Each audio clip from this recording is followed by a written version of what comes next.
It's time, Mike. Every year we do this. We've been doing this now for the entirety of the show. A few years back, we welcomed the fan voice into this well via a survey. It's the preseason Sonny Awards. We go through specific categories and we tell you who the winners are going to be before they happen. We've added in some fun questions, more prop bet style questions, Mike. It's just to be you and I. But the fans are in now. We got a survey that comes out. Got a couple hundred responses on these, so we feel pretty good about the sample size there, Mike. So, how excited are you for the preseason Sonnies? I'm very excited about the preseason Sonnies. And as you know, this shows us every year how little we actually do know going into the season. Fantastic. Yeah, it's fantastic. But we do get some things right. Every once in a while, a blind squirrel finds a nut. Broken clock's right twice a day. All those things. We may get some things right here, and maybe this is our year where we have a clean sweep and we get them all right. You never know. Seems unlikely. All right, so if you're listening on audio right now, do us a favor. Just pause right here. You might want to go to YouTube because we are throwing up the graphics package like this, my friends. We got the preseason Sonny Awards, the 2022 preseason Sonnies, Mike. What we'll do is we'll go through each category. We will reveal the fan winner, the fan vote, and then Mike and I will opine whether or not we agree with that and if we have any other choice. Mike, easy enough to do. Let's get right to it, Mike. The first question was the first quarterback to take a snap. So who would take the very first snap of the season? And the winner is Mikey Keene. He was the runaway winner, Mike. I'll reveal the results now. 73% of the audience picked Mikey Keene. John Rice Plumlee a distant second with 26%, Mike. So most people thinking Keene will take the first snap. Did they get that one right? I believe that's how I voted for Mikey Keene as well. I think it's easier to picture the season going as Mikey Keene being the starter and Plumlee kind of being the complement to him, as opposed to if Plumlee's the starter. I don't even know if people think there's a spot for Keene on the field. If you think Plumlee can do it all, why even bring in Mikey, right? So I think Mikey wins because of that. I think people see him as the main guy to start the year. So Mikey Keene, first Sonny Award. We don't have anything to give you, Mikey, but we'll find something for you, Mike. The next question was, who would take the most snaps at QB? So entire year worth of quarterback play. Who would take the most snaps? Obviously, the options were Keene, Plumlee. We threw in Thomas Castellanos. We had a write-in vote for Quadri Jones, just because, why not? And the winner of most snaps at QB is, once again, Mikey Keene has come out on top of that. Mike, does that surprise you at all? No. Basically, just going off of what happened on that first question there. He's the incumbent guy. You got to knock him off. If you're going to take the job, you got to take it away from Mikey, in my opinion. Is Quadri Jones even still on the roster? I didn't think he was. No, he's not. He's not. A fine write-in candidate, though, Mike. And those are the results. One Quadri Jones write-in vote. I love you, whoever that was. This one closer, though. 55% said Mikey Keene. 42.9% said Plumlee. Again, it was most snaps. So this doesn't mean, that we think that Keene's going to start the most games or play the most. He'll take most snaps. I guess in theory that means he's playing the most in some respects. But obviously it looks like some folks do think that Plumlee is going to get some time in there too. So we talked about a two-headed quarterback potentially being an option, Mike, and that's where you are. A sliver of people voted Thomas Castellanos, which is probably not going to work out. That was probably just Thomas. Maybe he voted on this thing. But a higher percentage of people think Plumlee's going to take more snaps than the people who thought he was going to take the first snap. So maybe people think he'll take over the job at some point.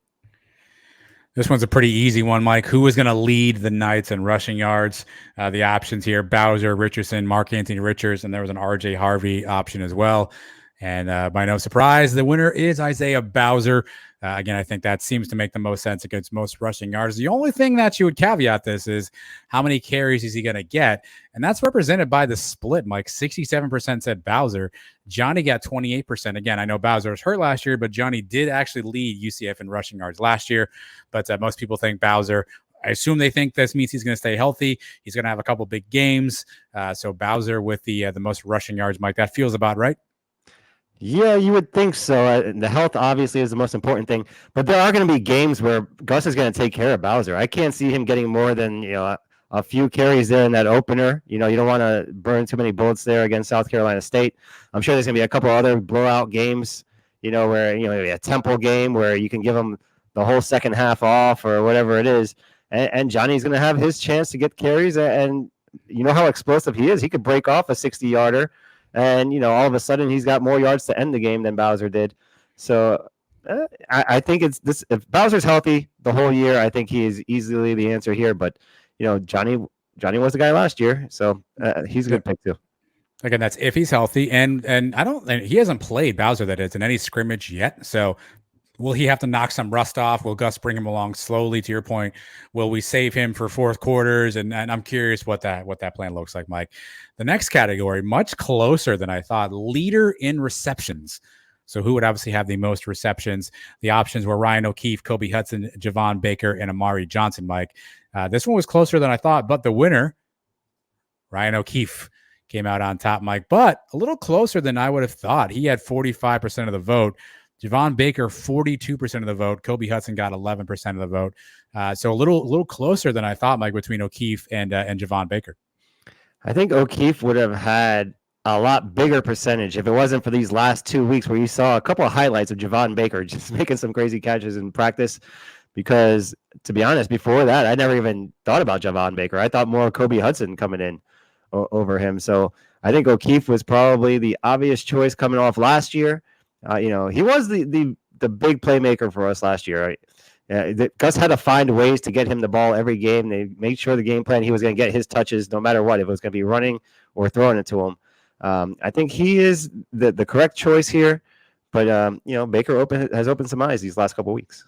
Well, I think the catch is leader in receptions is the category. I think, to your point, Gus will find ways to get O'Keefe, little receptions around the line of scrimmage. This isn't reception yards, right? Where in that scenario, that may be something that Baker's overtaking if you're throwing deeper to him, where O'Keefe seems to do a lot of work kind of at the line or behind the line of scrimmage. So that could be the determining factor there. Quick note, Amari Johnson's on this slide. He did not get any votes. He was banged up in the scrimmage, seen with a walking I think it was a walking boot or cast of some sort and some crutches, but he tweeted out that he would be just fine. So we'll see what happens with Amari Johnson, Mike. Next up, offensive MVP, non-quarterback. So obviously quarterbacks typically win the MVP. We know that. So just for fun, Mike, if it's not going to be a quarterback, who's going to be offensive MVP? Here are the combatants: Bowser, O'Keefe, Johnny Richardson, Kobe Hudson, Javon Baker, and a write-in vote for John Rice Plumlee by somebody, Mike. And the winner is Isaiah Bowser. Actually takes this one. I thought this would be closer than it was, just because of the receiving core, Mike. But Bowser, 50% of the vote. O'Keefe came in second with just about 30% of the vote, Mike. So Bowser, non-offensive MVP? Yeah, it goes back to if he can stay healthy. This is going to be a run-first team. I think we all believe that. But going back to last year, O'Keefe was the offensive MVP, but mostly because Bowser wasn't healthy. So in the games where Bowser was there, he was the guy. The Boise State game to start the year, the Florida game at the end, I know O'Keefe had a big play in that one too, and a big day. But Bowser was the guy to wear down that defense. I think they're great complements to each other. So I don't think you can go wrong with either one. But if Bowser is healthy all year, I think he's got to be the guy. I think Bowser will be more consistent, but I think O'Keefe would make more of the splash plays. Splash. There you go. And so I'm curious to figure out, Bowser may be kind of I don't want to say a ho-hum boring, but he may have 17 carries, 98 yards, 3 touchdowns, right? Where O'Keefe may make 4 catches for, a $185 and a run and a maybe a punt and return. Who knows? Although it's not, I guess, offensive category, but I'm curious how this one plays out. So Bowser takes that one, Mike. This is where things get really spicy, a little interesting for us here, Mike, on the defensive side of the ball. Defensive MVP. There are a lot of write-in votes here. I'm not going to read them all. I'll just read the first page of them. Your options were Jeremiah John Baptiste, Quadric Bullard, Devad Wilson, Tremont Morris-Brash, Devontae Brown, Ricky Barber, Nakai Martinez, Justin Hodges got write-in votes, Mike. This one was really interesting. This one was probably the biggest surprise. The winner, according to you all, of the defensive MVP, Tremont Morris-Brash, Mike, comes out on top with the victory. A really close vote. He had 28% of the votes. Jeremiah John Baptiste got 26. Devontae Brown got 19. Devad Wilson 15. Mike, this feels like for me the first one where I was like, I'm not so sure this one's right. Yeah, I don't even see a name on there that I think maybe the guy is Joshua Seliskar. We've talked about him a little bit. He's the captain on the team now. He's talked about getting double-digit sacks this year. He's on the other side of Tremont Morris-Brash. Those two guys are going to complement each other. But Morris-Brash has the talent. We've seen that. We've seen him make plays. We've seen him in the Gasparilla Bowl against Marshall making plays, back a couple years ago. If he can keep his head on straight, do everything he needs to do. Who was it that told us about his asthma problem, though? I think it was Brett Bell. So that may be something to keep an eye on. If he can't be on the field for every play that may hinder his chances here of winning this thing. But we know when he's out there, he can be very effective. He's going to get a lot of pressure on the quarterback. We're going to need that guy, right? Because last year it was Big Cat. Big Cat was, even though he didn't get the sacks early on in the year, he was the guy getting pressure. He was the guy all the teams were game planning against. Who's going to be the guy on defense this year? I think it probably will be one of the guys up front to get all that the hype. And, you can't go wrong with Draymond, I guess, on that vote. So I had a tough time with this one because I think Jeremiah John Baptiste is probably going to be the leader in tackles, right? I mean, we know he's going to be sort of the primary linebacker, so he'll have the most stats. But I think you could argue Devontae Brown may actually be the best player on defense. He just won't get the opportunity to have as many physical stats because either A, they won't throw his direction, B, he won't be involved in a lot of tackles in the open field. If he is, we got bigger problems, right? So this is a tough one because I think JJB will have the stats, but I'm not so sure Devontae Brown's not the overall best player on defense. Well, look at the Cincinnati defense last year. I think everybody knew that Ahmad Gardner, right, was the best player on that defense.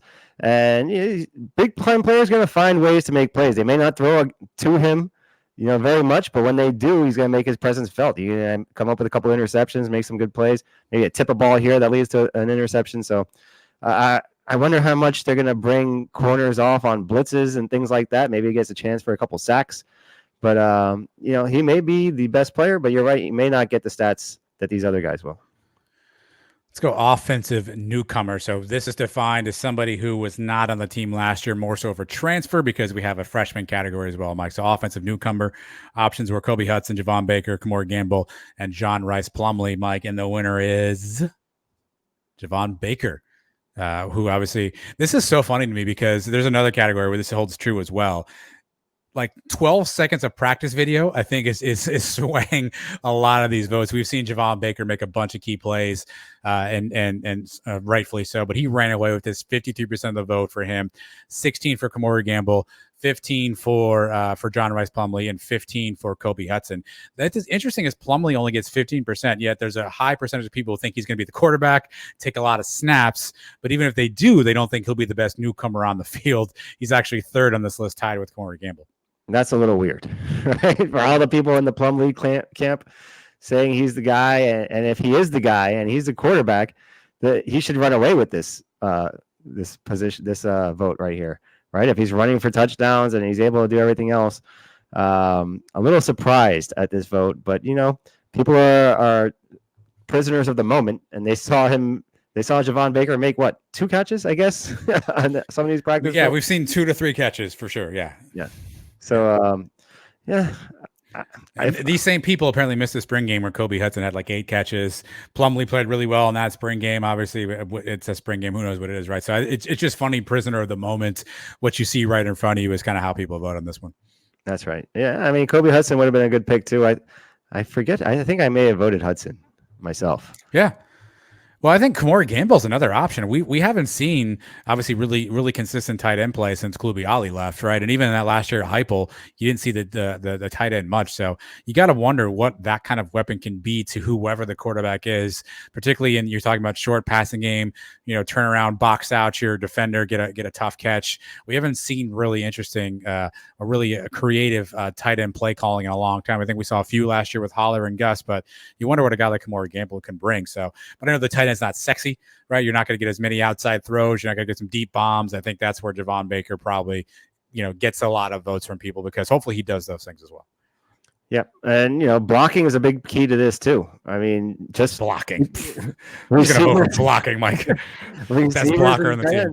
You got to be able to block it. We don't win that Fiesta Bowl in 2013 if the receivers are not blocking downfield, opening things up for Rennell Hall. So which one of these guys can be the whole package is what we got to find out. All right, defensive newcomer. Again, this is not a freshman, but somebody who was not on the team last year. Mike, this vote shocked me because there were a lot of options on this, and I'm surprised where this goes, only just because of the opportunities that may be available, Mike. But the people have voted defensive newcomer, Kobe Perry. Obviously, the transfer from Austin P will play a role in the secondary. Don't quite yet know which role. And he won by a pretty wide margin. 42% of the vote went to Kobe. Second on the list was Brandon Jennings, 27%, and then 15% with Terrence Lewis. Katie McDaniel round out with 8%. A couple other write-in votes. Nakai Martinez twice, spelled wrong both times. Lee Hunter and Matthew Alexander also write-in votes, Mike. But Kobe Perry was a surprise for this one. Yeah, it took me by surprise a little bit. I think I can't remember who I voted for on any of these things. I think I might have gone Terrence Lewis, just because I think the linebackers are going to have an opportunity to do a lot, and he may be a guy that steps into that role there. It'll be interesting to see what Perry does. I mean, the secondary is loaded, so how he fits in there, and like I was talking about before, how these guys all work together is going to be a big part. So. We'll see. I went Brandon Jennings just because he's a name you've heard a little bit. I know with the linebackers, Terrence Lewis, you've heard him kind of dinged up a little bit. Finally able to practice for the first time in a while. Where Braden Jennings, I think T. Will the other day said this guy's just a dog out there, or just a guy who's going to make plays, hit guys, very physical, very a very attacking linebacker. So I think T. Will talked him up. So that talked me into picking Braden Jennings. And if we're going to have a good linebacking core, we're going to need somebody else. So my thinking was, it'll be Brandon Jennings. I don't know how much Kobe Perry gets on the field. I mean, I'm not saying he's not good, but it's such a crowded secondary group. How much is Kobe going to see the field this year, and what packages, will he have the opportunity to make plays as much as a guy like a Brandon Jennings, who's hopefully going to be in the field more? Right. And we've heard a lot of things about Nakai Martinez. So I know true freshman, all that stuff, but I would look out for that guy too out there in the secondary. Well, it's like you knew what category was coming up next, Mike. True freshman of the year. So this could be offense or defensive player. The names that were up for consideration: Nakai Martinez, Jordan McDonald, Colton Boomer, Thomas Castellanos, Quan Lee. We had a write-in vote for TJ Bullard and a write-in vote for Jakari Henderson, Mike. Those were the categories. Those were the options. And the fans voted, to no surprise. Nakai Martinez was the runaway winner, 71% of the vote. Quan Lee, the only other guy to get double digits with 12%. Mike, again, another thing where a couple of snippets of video, a couple of name drops at the press conference, and you got a runaway victory from Nakai Martinez. Yeah, I think T. Will said he graded out best in that first scrimmage. Again, it was one scrimmage, at the beginning of fall camp. So take that for what you want. But people are falling in love with this kid. He's a highly touted recruit coming in, right? One of the best recruits we've had in a while. I wouldn't be surprised. I've also been saying Jordan McDonald myself. I think I broke that on the Dudes podcast the other day, last week. If Bowser somehow cannot stay healthy this year, I think McDonald's a good guy to fill in and fill that role. And I think that's a position where freshmen can come in and have a big impact. It's more of a reactionary position. You get the ball, you hit the hole, and you go. We saw Kevin Smith come in his freshman year and have a big season. We've seen Adrian Killens come in as running back. We've seen it a lot with running backs. So I think that plays a part in it too. And really, freshman running backs, a lot of the problems usually is size, and that's not a problem with Jordan McDonald. That's a man of a man. So typically, they're not mature enough body wise to be able to handle that pounding. Jordan McDonald's ready for all that smoke, man. He's not somebody who's a small guy. So to your point, you could probably throw the ball in his belly and say run forward, and he may knock a few guys out and pick up 7 yards every time. Yep, I love that style running back too. So I'm really rooting for him.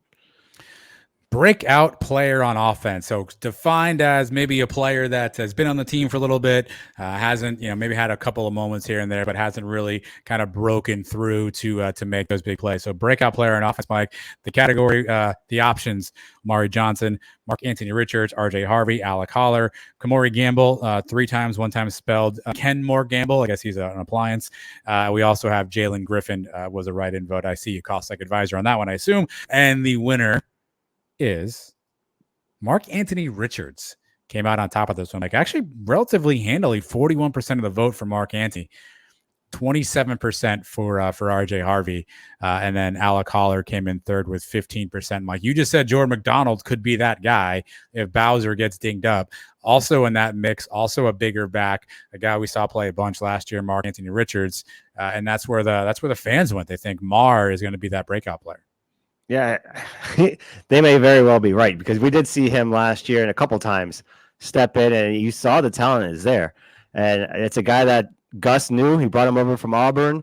Maybe a little familiarity there helps. And if you look at the picture of the running, I saw a picture of the running backs today. I think he's the tallest of all of them, and he looks pretty put together too. So I think he's going to get his chances, especially early in these games. That game against South Carolina State, like I was saying, when Bowser probably is going to get a handful of touches and get out of there, I think you're probably going to see a lot of Richards early in that game to go along with Johnny Richardson. And he was a guy that we heard wasn't really healthy a bunch last year, had some knee issues and wasn't a full 100% all season long. Hopefully injuries behind him. I think RJ Harvey is another interesting choice. Again, a kid I think we all root for, and he's kind of that smaller back, but he's built like a bowling ball, Mike. He's a thick dude. So I think a lot of folks rooting for RJ. You're hearing some good things from his name out of practice. So interesting that the running backs took both the top spot on this one. With we have such a deep running back room, we think Bowser is going to be the MVP, but yeah, we also think somebody in the running back room is going to break out. That just goes to show you, I assume most of our fans think we're going to be a run offense. Right. I mean, hey, go back to Malzahn's early days when before he was coaching at Auburn, before he was at Tulsa, he was at Arkansas, right? And they had a three-headed monster there. Wow, man. Who are the guys? Oh, I got him. You ready? We got Felix Jones, Darren McFadden, and Peyton Hillis. Peyton Hillis. Okay. So there's room for three guys. And we've seen it here at UCF too. We had three-headed monsters before, with Latavius Murray and Weaver and those guys. So it's possible. It's possible. I'm not saying we're going to have three guys run for 1,000 yards, but we could have a couple guys maybe go for 1,000 and another guy go for 500-600. The way this offense is going to be built. Did Gus Malzahn actually coach at Arkansas? I'm pretty sure he was in. I thought it was Arkansas State. I don't think he actually ever coached at Arkansas State. But I go back. I'm pretty sure he was on the staff. I'm looking it up right now. I think he was on the staff. 2006, he was the offensive coordinator. You are correct. I want my recitation. Now, did those guys actually play in 2006? You keep questioning me? Go ahead, look it up. I just thought it the other day. That's the only reason I know. I gotta run the buttons here. All right, next up, a breakout player on defensive game. Same concept. Somebody who's been on the team, but maybe hasn't had a chance to really show through. Options are Tremont Morris-Brash, Josh Elliscar, Keenan Hester, William Wells, Brandon Adams, Ricky Barber, Justin Hodges, Mike. And another surprise for me, Tremont Morris-Brash wins this one as well. So not only do we think he's going to be the MVP, but obviously clearly makes him the breakout player. So that at least aligns, Mike. But that wasn't the name I would have gone with personally. But he took this one, in a closer vote, 35% for him. Next on that list was Ricky Barber. He had 23%, and then followed it up with Celiscar had 20%, Mike. So again, Tremont Morris-Brash, fans are really expecting a big year out of Tremont Morris-Brash. Yeah, I mean, I can see it, but like I've said, I'm on a Celiscar bandwagon right now. The guy looks huge. He looks like he's got the confidence coming into the year. I've seen him since his freshman year come in and make impacts right away. But either one, I think they're both going to have good seasons. If you made me pick, I'd take Celiscar, but you can't go wrong, I don't think, with either guy. Important update. In 2006, Darren McFadden was definitely there. I haven't seen the whole roster. In 2007, there's a specific conversation about the three-headed monster, but Malzahn was not there. So you may be half right and half wrong on that one. I'll look maybe they were all there just on the practice squad, one of them. All right, number of wins in 2022. We get more to the prop bets here. How many wins will the Knights have? Again, really the options were 15 all the way down to 7 or fewer. Those were the choices, Mike. And the fans have voted. And they think that your 2022 UCF Knights will win 11 games. 11 wins is the prediction, Mike. That's where people are at. A pretty close vote. 26% had 11. 21% thought 12. And it looks like 10 is 18%. And then 13 is 17%, Mike. So 12 wins, 10 wins, 11 wins, 13 wins. That seems to be the mix, but 11 wins is the fan vote. 11 wins. That's with the bowl game, with a championship game, maybe. So you can even win 10 games regular season. Even if you lose the conference championship game, you win the bowl game, or you win the championship game, you lose the bowl game. That gets to 11. But the majority of people here think we're going to win at least 11, right? Because there's 11, 12, 13, 14. Yep. Yeah. A couple people 15, I guess. But, I think I put 12. I think maybe that gives you a 10-2 regular season, a win in the championship game, and a win a bowl game. That's a good year. That's a good year. I've said it all along. Just get me to championship Saturday, and let's see what happens from there. But if we can we have the schedule to do it, man. We're not. This is not the show for it. Maybe next week's the show when we. Next week's the show for it, buddy. Yeah, get ready. Get ready. I'm going to tell you we're going to win 14. That's all. And it's only not 15 because they're not going to let us in the playoff. All right. Well, if we're going to lose, Mike, who's the game most likely to lose? Again, we had some write-in options here: Louisville, Cincinnati, SMU, Georgia Tech, Memphis, ECU, and Memphis twice, spelled incorrectly the second time. Those were the options that people voted for, Mike. And the game people thought we were most likely to lose, Louisville. It's probably, I mean, well, I think they're definitely better than Georgia Tech. So out of conference, probably our toughest game. It is at home. We had them beat last year on the road. Even in that game where we had all those injuries. I mean, I know Gabriel gets hurt on the final play, but everybody else got hurt before that. And we were still able to hang in there with them on the road. To me, I think you got to go with one of the road games because we just play so well at home. We're going to have that atmosphere. I know SMU is going to be tough. I know Cincinnati is going to be tough. Louisville is going to be tough. Very tough home schedule. But if we're going to get tripped up, it might be one of those games that you don't expect coming into the year. You know, maybe the East Carolina game, maybe the Memphis game, even Tulane, which is the second of a back-to-back on the road late in the year. That could be some trouble. And you want to throw out the record books when it comes to the Cows on the road on the final game, last Cal War on I-4 game. Any one of those could be dangerous. But I understand people picking Louisville. Louisville, SMU, and Cincinnati were sort of the top three on that one, Mike. So we'll see. I think SMU is a tricky game as well. They're returning a lot of guys. No road games are actually featured in the top three. Everyone else kind of voted for one other game. So those are your biggest one. All right, highest ranking in 2022. On Monday, the AP poll came out. We were in the 30s. Same with the coaches poll, Mike. So where are we going to end up? Again, your options are basically not top 25 all the way down to top 5. And the majority of people think we're going to be a top 15 team, Mike. They think that we will at some point land in that 11 to 15 mark. Again, this was another close vote with that taking 35% and 20 to 16 taking 30%. So at least a lot of people think we'll be somewhere in that 20 to 11 range from a ranking standpoint. Mike, thoughts? Well, we're starting in the 30s in both polls. In order to get to that 15-11, we got to start out 8-0. Maybe 9-0 to get that high. And if you lose a game, you know they like to ding us, and we're going to drop another 7 spots. So top 5, I don't think it's going to happen. Even if we ran the table, we wouldn't go top 5. 6 to 10, that means you won the New Year's 6 game. That's basically the only way they put us, I think, in the top 10.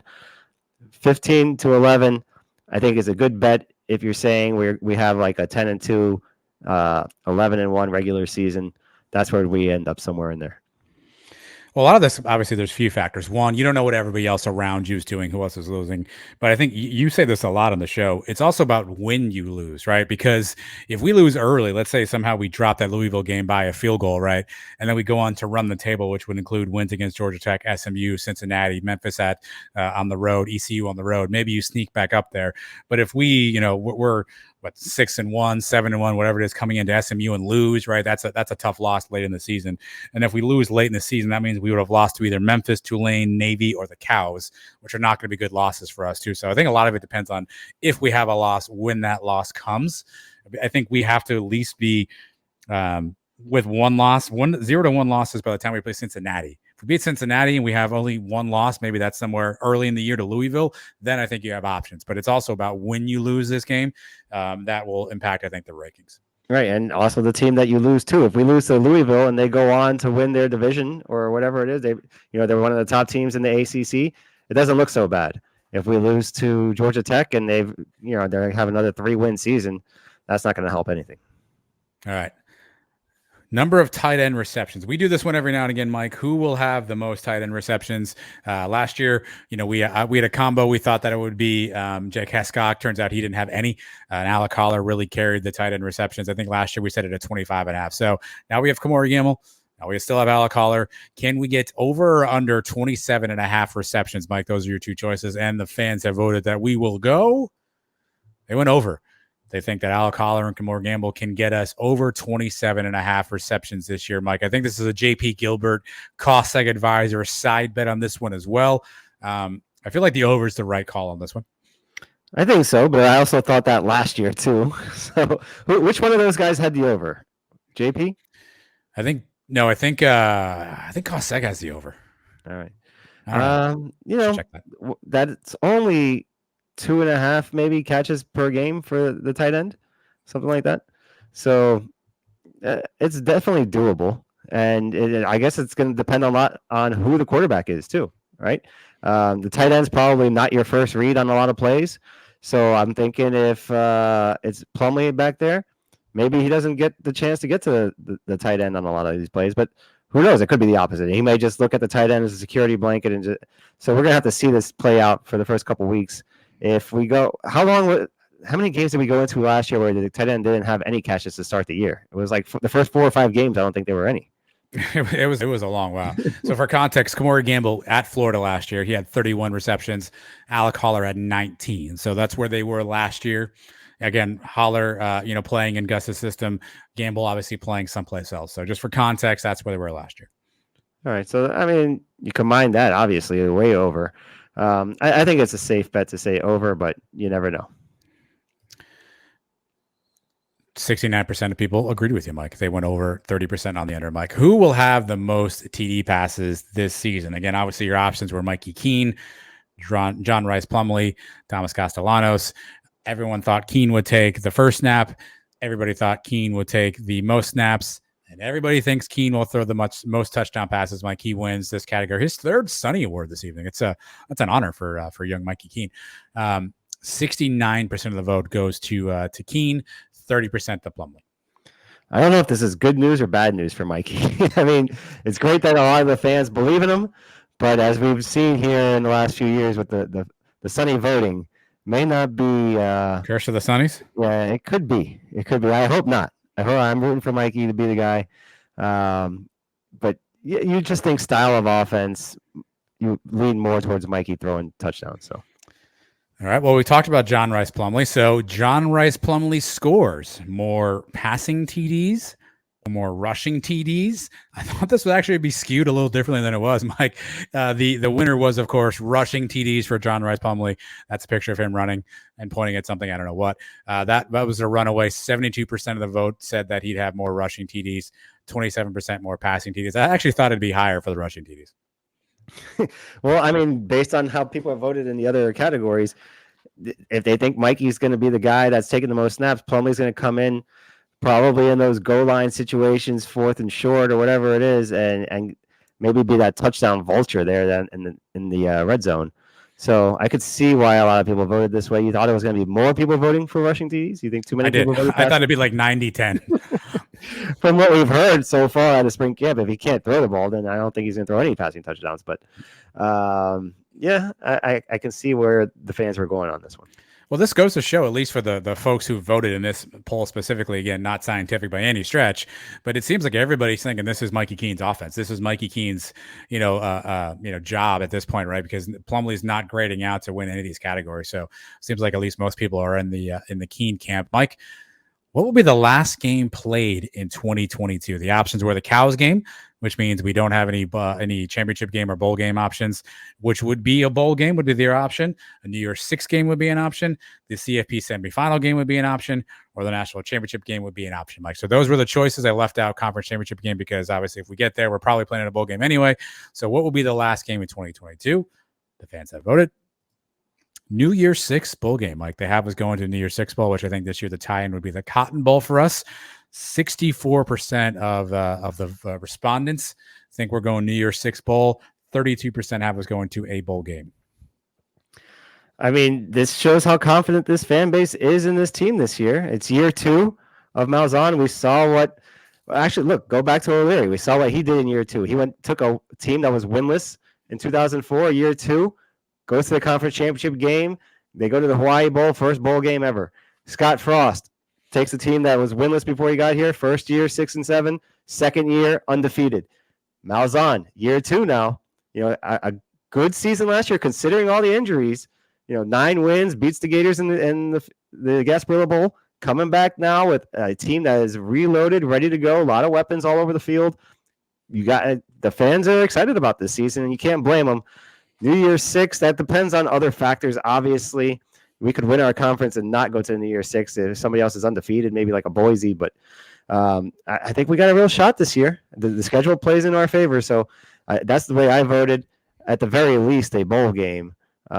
You can get rid of conference, the college football semifinal and national championship game. There's no way they're putting us in this year, unless we beat Georgia Tech. And remember, since it took Cincinnati beating Notre Dame last year, and Notre Dame having that as their only loss and being the number 5 team. That's just not going to happen with the other teams on our schedule this year. So we need Louisville to turn into the second coming of last year's Georgia team for us to really make some noise, right? And obviously we have to beat them as well. It's going to be a tough task, Mike. But you're seeing the constant alignment so far. Everyone thinks we're going to win a bunch of games. Think we're going to have a higher rating. Obviously, all that would equal going to a New Year's Six game. I wonder so if we don't get to New Year's Six game. In the fans' eyes, is this a wasted season? Is this a disappointing season? No, not for me. I keep saying it. Get to the conference championship game. That even includes if we lose in the conference championship game. Like a season like 2012, right? Where you could see the team got a lot better. They made it to the championship game. We lost to Tulsa. But that was a good year. And then that led into 2013, which was a fantastic year. I think we could be something like that. Get to that championship game. Maybe we play Houston. Maybe, and once you're in that game, that's going to be. Look, we could have easily lost the 2 championship games to Memphis, right? They're bouncing the ball either way, and Memphis is holding up the trophy instead of us. So we could get to that game against Houston and lose it, and I would still say it's a good season to get there. But we got to get to the New Year's Six to be happy. That's a little crazy. I think. I think just get me to the championship game and we're fine. Mike, the voice of reason. I never thought I'd see that. Let's get back to some fun ones. The most field goals this year will be made by, your options were Obarski or Colton Boomer. And in a close vote, Mike, the winner is Daniel Obarski. They think he will have the most field goals, 56% to 43%. Again, seems like he may be the leader right now in the kicking job, Mike. So most folks think that he'll win it again this year. Well, this is his job coming into this year. He's been the starter now for the last couple of years. I think it'd be a big sign if he wasn't the starter, right? Something was wrong, or either that or Boomer is really that good. I think Boomer's been banged up a little bit, so maybe he hasn't had the chance to overtake him yet. But Obarski better get off to a good start early in the year. I don't think Gus is going to wait too long to pull the trigger if he comes out there in the first couple games and is shanking them and hitting them off uprights and not making kicks. I don't think he'd be scared to go to Boomer. So, but I think Obarski has to be the clear leader right now going into the season. Will we have a special teams touchdown this season? We ask this every year. We've been waiting a long time for a special teams touchdown. I think it was the late, great Otis Anderson was our last special teams touchdown, if I have that right, Mike. So we're now going on 4 seasons without. So obviously, yes, no options. Will we have a special teams touchdown? And the audience, they think yes, Mike. They think we are going to get a special teams touchdown here in 2022. I think I vote yes every year on this one. And this year I voted no. I don't want to be I'm trying not to jinx it, maybe a little reverse mojo or something here. I don't know. But I'll believe it when I see it now with the special teams. I'm not just going to come out and say, yeah, this is – I don't even know who's returning kicks right now, right, coming into the year. Could be a plethora of guys. So, but you can score a touchdown on special teams different ways. You could block a field goal or whatever. Yeah, there's plenty of ways to do it. Yeah, it's very possible. Maybe a block punt in the end zone is probably your best bet right now. We saw it happen against us with Navy last year. So I just voted no, but hoping for yes. 76% of you think it will be a yes. Some fun ones. Our new wide receiver, Joey Gatewood, Mike. Over, under 4.5 receptions. Those are your only options. Do you go over? Do you go under, Mike? The fans voted. They took the under. Poor Joey Gatewood takes the under 4.5 receptions this year. I don't know if that means 0. I don't know what that means. Probably the biggest margin of anything. 84% of the people think we're going to go under 4.5 receptions for poor Joey Gatewood.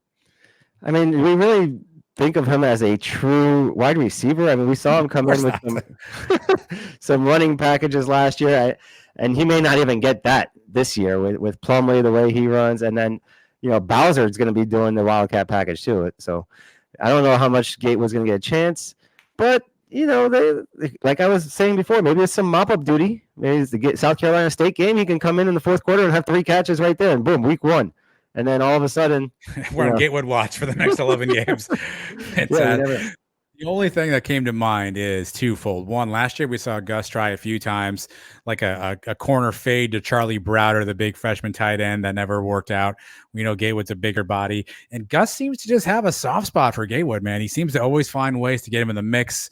I wonder if he'll do something like that this year. I would hope that we're not rolling him in there when we have guys a little bit more seasoned, right? Like Kamori Gamble is a big body guy. Alec Collar, obviously the same.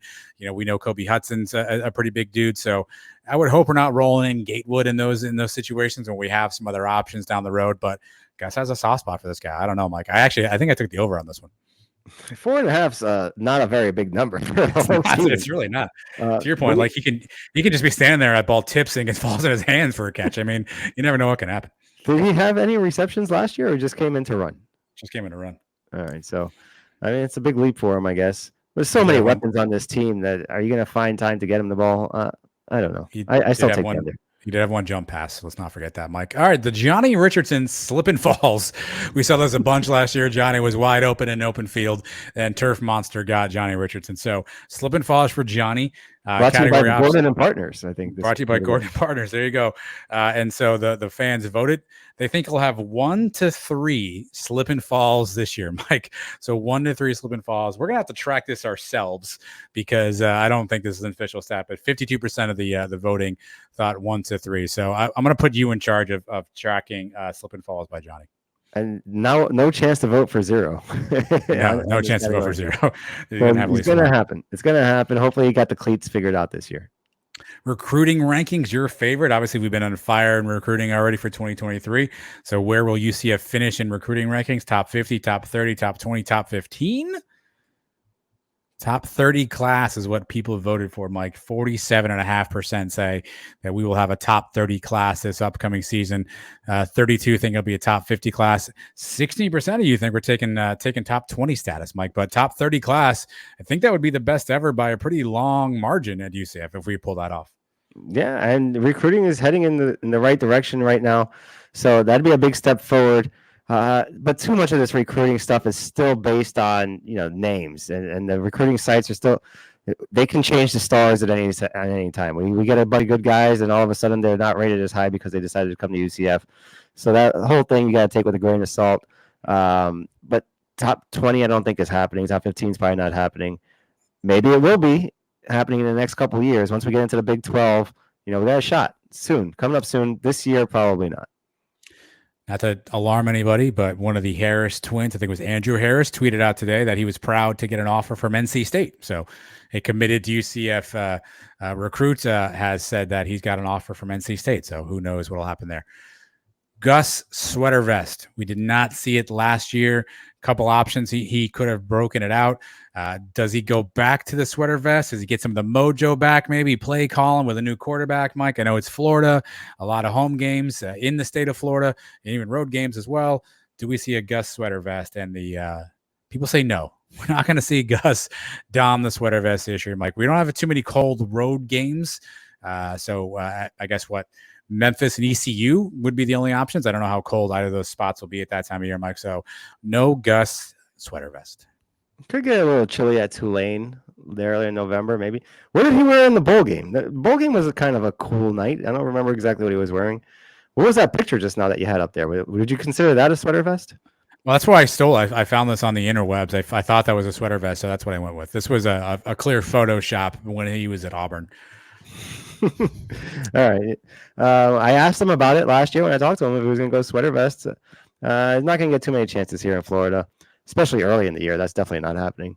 You never know. It could be a cool Thanksgiving weekend up in Tampa, depending on what time the game is. If it's a noon game, then yeah, probably not.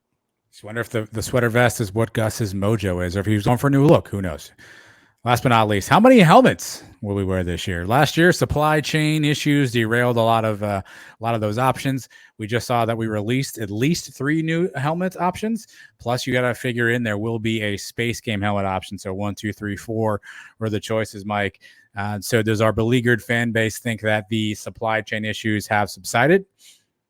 4 helmets was what folks kind of decided on, Mike. Who knows? I mean, I assume they're assuming Space Game helmet. I assume they're assuming we'll get all these helmets. I saw Jimmy Skiles says they think they've got that under control, Mike. Now, what constitutes a new helmet? Is it just the different color? Because you can change the decal on it, and all of a sudden it's a different helmet, but it's the same. Yes. So, and also, color. The uniforms are not even here yet, right? Because if they were, they probably would have been wearing them on picture day. I would think the same day that they released them on the internet. So you never know. There could still be supply chain issues. Maybe they're hoping to get those 3 or 4 different kinds of helmets, and maybe we're only stuck with 1 or 2. We'll see. I'm not confident yet. Well, that wraps the Sonnies, Mike. Wow, that's exhausting. It was a lot of voting, 25 questions for everyone to listen into and to vote on. So we appreciate everyone for doing that. Mike, biggest surprise in the Sonnies? Well, I would say, basing it on what I've seen off Twitter and message boards coming into the season, I thought a lot of people were going to be higher on John Rice Plumlee being the starting quarterback or getting the most snaps or doing it. And it seems a lot of people are back on the Keen Kong camp, according to this Sonny's voting. So maybe that surprised me a little bit. Well, the big winner is obviously Mikey Keene. He won 3 Sonny Awards tonight, Mike. And so, Mikey, congratulations. This is probably a highlight in his career, I assume. This has got to be right up there with beating that Florida. Like, what do you think? Beating Florida and winning some Sonnies? I mean, give him some truth serum. He might say this is the biggest night of his life. Wow. Yeah. Who knew? I don't have any true serum that I can give to Mikey Keene, but I assume that he'll enjoy that. But we hope you enjoyed our little presentation here on the Sonny Awards. Again, we have a lot of fun doing this every year. Thanks for everybody who took a few minutes out of their day to give us some votes and tell us what you think. And well, to Mike's point, we'll keep track of these and we will revisit this at the end of the year and see how wrong we really were. That's actually the most fun part of the Sonnies, is to go back and realize how foolish we were with the things that we thought. Yeah, there's going to be guys that win some of these awards that were not even nominated, right? Breakout players, that happens all the time. So, we're here for entertainment purposes. And I should say that because we're not betting on these things, right? We have no money on who's going to win any of these categories. Entertainment purposes only.